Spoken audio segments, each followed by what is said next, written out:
हाय, good morning. आज सकाळी-सकाळी मी कपडे धुवायला सुरुवात केली कारण की पाऊस उघडला होता. म्हटलं सुकून जातील, पण काय पाऊस परत चालू झाला आणि माझे कपडे आता परत मला 2 दिवस सुकवायला लागतील. आधीचे कपडेसुद्धा मी 2 दिवस सुकवतच होती. तर असंच होतं माझ्या बाबतीत. आणि इथे बघा स्वराची सर्वात मोठी आजी त्याला घेते तर तो रडतोय. त्या कधीतरीच येतात, त्याच्यामुळे तो काही जायला मागतच नव्हता.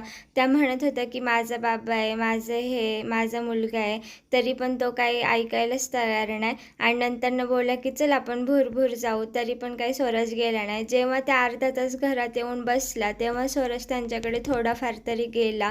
नाहीतर तो असंच करतो. ज्या व्यक्ती असं सारखं येत नाही घरी किंवा बसत नाही, लगेचच जातं, तर तो त्यांच्याकडे जातच नाही. आणि आमच्या स्वराजला सकाळी सकाळी ना आमच्या लग्नाचं कॅलेंडर पाहायचं असतं. तुम्ही बघू शकता त्यावरचे फोटोज. आणि मग मला म्हणत असतो बाबा, आई असं.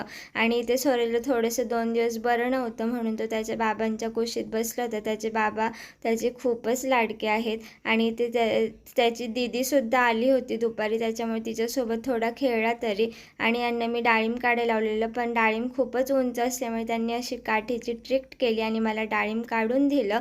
आणि फायनली मी ते डाळिंब स्वराजने आणि मी खाल्लं. तर कसा वाटला आजचा ब्लॉग तुम्हाला नक्की कमेंट करून सांगा. चला बाय बाय.